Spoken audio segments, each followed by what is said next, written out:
Italy had been on the winner's side in World War I, and they hoped they were going to get a lot out of it, but in the end, they only got a little, and they felt cheated. On top of that, a bad economy and weak governments meant that the Italian people were a little unhappy. So when Mussolini came along and said that he could fix everything, his fascist movement gained a lot of support. In 1922, he went to the king and said, "Make me prime minister, or I'll make me prime minister." And the king said, "You and what army?"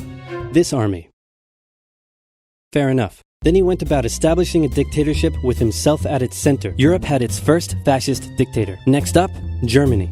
Germany had been on the loser's side, and they got absolutely wrecked by the Treaty of Versailles. They lost territory, had to demilitarize the Rhineland, had to reduce their army to just 100,000 men, couldn't have an air force, had to pay the Allies a huge amount of money that it didn't have. On top of that, a bad economy and weak governments meant that when a small angry man with a silly mustache came along and said that he could fix everything, the German people loved it. Hitler had been a soldier during World War I, and he was crazy patriotic, and nobody was madder than him about Germany's humiliation. He helped start a new political party, and in 1923 attempted a march on Munich with his boys.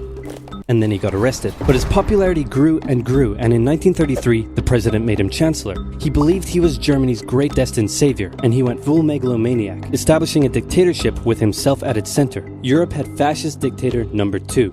Hitler and Mussolini had a lot of the same ideas, but more importantly, they had the same enemies, and they started to get along. Anyone else want to be friends? Franco? No? You good? I do.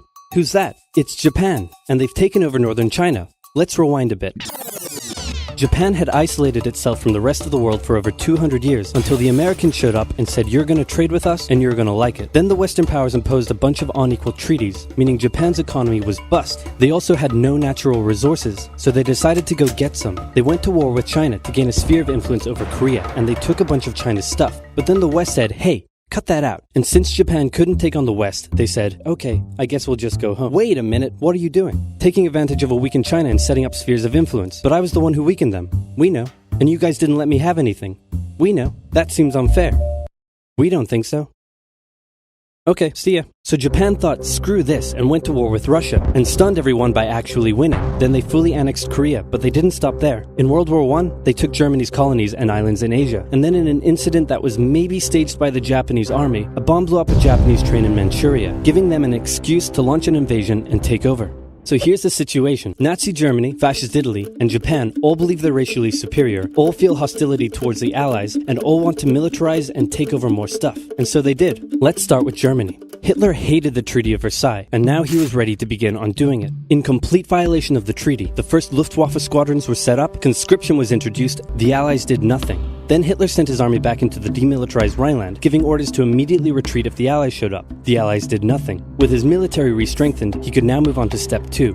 He wanted to rapidly increase the Aryan population, and to do so, he needed Lebensraum, or in other words, he would have to take over the world. But for now, a good portion of Europe would do, and he began eyeing up his neighbors. The Allies finally started to get worried, so they implemented a fairly useless diplomatic strategy called appeasement, and it went a little something like this. Hitler would say, "I want that thing," and the Allies would say, "You can't have that thing." "Okay, you can have that thing, but no more."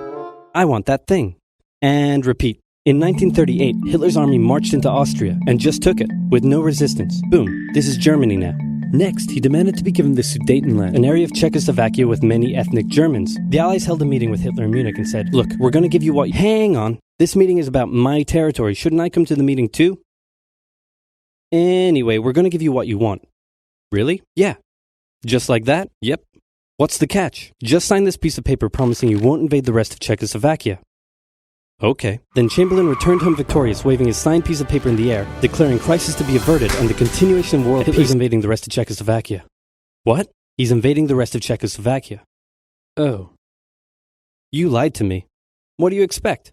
I'm Hitler. So what else is happening? On the Axis side, Germany, Italy, and Japan signed the defensive Tripartite Pact, bringing their military alliance even closer together. The Tripartite Pact was designed to prevent any other countries from deciding to join the Allies, specifically Britain's old ally, the pesky United States of America. When war first broke out, American public opinion was strongly against joining in. In 1940, there was an election. The Republican candidate said, "I will not send any young Americans to die in Europe," and sitting President Franklin D. Roosevelt said, "I will also not send any young Americans to die in Europe. Unless I have to, then I might." And Roosevelt won. Churchill asked him to join the war, but Roosevelt said, "No can do, Winston, but you know what? Here, have some weapons." America began supplying the Allies with food and munitions, but there was one problem. German U-boats were sinking thousands of Allied supply ships in the Atlantic, including American ones. If the Germans could sever Britain's supply line, the UK would starve. Throughout the war, the Allies had to come up with better technology to fight the U-boats. Improved radar, aircraft with longer range, better weaponry and convoy tactics. In the end, Alan Turing and his team of codebreakers cracked Germany's Enigma code, and the U-boats gradually became less and less of a threat. On December 7, 1941, the Japanese launched a surprise air raid on the US Pacific Fleet at Pearl Harbor and inflicted a huge amount of damage. They also attacked British colonies in Southeast Asia. Roosevelt had no choice but to declare war on Japan, and so did Churchill. Hitler then declared war on America, even though he totally didn't have to. The attack on Pearl Harbor seemed like a big Japanese victory, but they didn't attack any of the naval repair yards, fuel storage tanks, or the submarine base, meaning the Pacific Fleet would be up and running again pretty soon. For now though, in all occupied nations, the people suffered. Persecution, forced labor, harsh punishments for any who spoke out against their occupiers. In Europe, the Nazis were rounding up ethnic minorities and other unwanted groups and individuals. In particular, millions of Jewish people would suffer through the terrible events of the Holocaust. Brave resistance movements rose up in defiance of their invaders, while the people held out for hope. And hope was coming. Germany had made itself a lot of enemies, and millions of Allied troops had been gathering in England as factories worked around the clock producing the war material needed for a super crazy massive the likes of which the world has never seen before invasion of Europe. The Germans knew an Allied invasion would come, but they didn't know where it would land. Thanks to Allied deception tactics, they thought there was a pretty good chance it would come at Calais, but the Allies were really going to land in Normandy because it was less fortified. Hitler's health, both mentally and physically, was rapidly deteriorating. Things were looking bad, and he was desperate. He said, "We need to turn this thing around, and I have just the trick." Remember a few years back when we blitzkrieged through the Ardennes and trapped the Allied forces in Belgium? Well, I'm going to do the exact same thing. Again. He gathered his forces and tried to pound them through the Ardennes. He used up the remainder of Germany's strength and resources, and he managed to create quite a nice bulge. He also trapped some American forces in the Belgian town of Bastogne. The Germans sent the trapped Americans a message saying surrender or be annihilated. When it was read out to the commanding officer, he said, "They want to surrender? No, sir, they want us to surrender."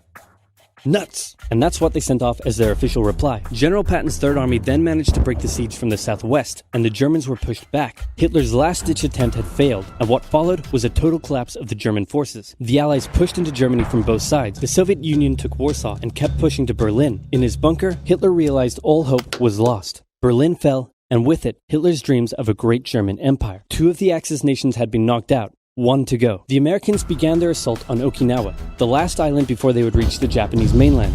The desperate Japanese fought hard, launching kamikaze attacks on the US ships. The citizens of Okinawa suffered through the terrible fighting, but in 2 months, the island was captured. The Allies now had to make a choice. Either continue the devastating struggle up the Japanese mainland, or they could try to coerce the Japanese into surrendering now. In July, the first successful atomic bomb test took place in New Mexico, and the destructive weapon was ready for use. America and the UK were also seeing the Soviet Union not so much liberating as occupying its captured territories, and so they wanted to put on a show of force. On August 6th, the A-bomb fell on Hiroshima. Then, on the 9th, Nagasaki.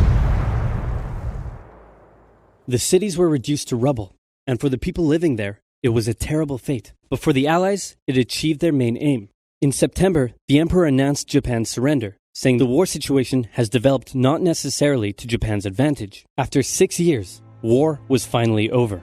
The Allies occupied Japan for 8 years. The Emperor was allowed to keep his position, but General MacArthur made sure this picture was printed in the Japanese press to display to the Japanese people that their Emperor was not the divine, powerful being they had believed. Germany was divided between America, the UK, France, and the Soviet Union. In 1949, the Allied sectors were united into West Germany. The Second World War had been more terrible and destructive than the first.